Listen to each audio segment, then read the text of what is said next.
النهارده اعمل جلسات ازاله شعر بالليزر ولا استخدم سيروم ابي سوفت؟ عايزه اقول لكم السؤال ده اتسالني كتير قوي بعد حلقتي عن ابي سوفت، عشان كده في الفيديو ده هنفكر ونقرر سوا ايه الانسب. لو بنفكر في الامان على البشره، كلنا عارفين ان الليزر بيعمل احمرار والتهابات، ولو ما تعالجوش صح بيقلبوا بغمقان واسمرار في البشره.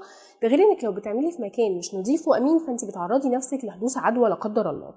على عكس ابي سوفت اللي هو منتج طبيعي وامن بنسبه 100% وملوش اي اثار جانبيه. كمان في الليزر احنا بنضيع وقت ومجهود كبير قوي في ان احنا نختار العياده والدكتوره اللي هتعملك الجلسات. ابي سوفت بقى بيريحك من كل ده، لانك بتستخدميه انت بنفسك في البيت براحتك وبكل خصوصيه. لو جينا بقى نتكلم عن النتيجه او المفعول اللي كلنا بنهتم طبعا بيهم، بالنسبه للليزر اصلا مش كل الناس ينفع تعمل ليزر، بس حتى لو انت من الناس اللي ينفع لها الليزر فالنتيجه بتبقى تقريبا بنسبه 60%. ولازم تستمري طول عمرك على جلسات الريتاتش، اللي لو وقفتيها في اي وقت هترجعي لنقطه الصفر كانك ما عملتيش اي حاجه، على عكس ابي سوفت اللي بيديكي نتيجه دايمه ونهائيه لو التزمتي بفتره استخدامه. اسخف حاجه بقى بالنسبه لي في الليزر هي القيود بتاعته، قيود كتيره قوي. مثلا ما ينفعش ما بين الجلسات انك تعملي ازاله للشعر باي طريقه، كمان ما ينفعش انك تتعرضي للشمس بعد جلسات الليزر. ده غير ان زي ما قلنا هو ما بينفعش لكل الناس، زي مثلا لو بشرتك حساسه او لو شعرك اشقر مش هينفع اصلا تستخدمي الليزر.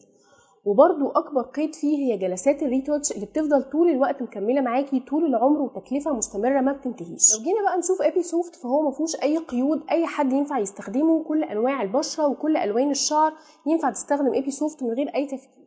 كمان في مشكله كبيره قوي في الليزر وهي الالم اللي ممكن لا قدر الله يوصل احيانا كتير لحروق من الدرجه الثانيه. ابي سوفت بقى ما فيش فيه اي الم، ده بالعكس بيرطب البشره وبيغذيها، بيزودها بالفيتامينز والانتي اوكسيدنتس اللي البشره محتاجاها. لو هنتكلم عن التكلفه بقى، وانا عارفه ان دي نقطه بتهم بنات كتير قوي، لو حسبتيها بالورقه والقلم هتلاقي ابي سوفت تقريبا اوفر لك ب5 مرات. تعالي نحسبها سوا. الليزر بنحسب في تكلفته اولا ال6 أو 8 جلسات اللي بتفضلي تعمليهم ورا بعض، بنضيف عليهم الكريمات اللي بتستخدميها بعد كل جلسه، ودول تقريبا بيبقوا كريمين او 3، يعني تكلفه برضو كبيره. تالت حاجه كمان جلسات الريتاتش اللي بتفضلي طول عمرك تعمليها. تعالي نبص على ابي سوفت. ابي سوفت بتستخدميه فتره معينه وبتخلصي خلاص، لا بيبقى فيه تكلفه ولا بيبقى فيه شعر، فبالتالي ابي سوفت اوفر لك بكتير جدا. اما بقى لو انت اوريدي بتعملي جلسات ليزر وزهقتي، ممكن تستخدمي سيرم ابي سوفت عادي جدا بعد كل جلسه ليزر، هيزود لك الوقت اللي ما بين الجلسات وهيقلل التكلفه وهيريحك من كل الوجع والصداع بتاع الليزر والمشاكل بتاعها. اعتقد كده ان الاجابه بقت واضحه. ببساطه جدا مميزات ابي سوفت هي بتعالج كل عيوب الليزر.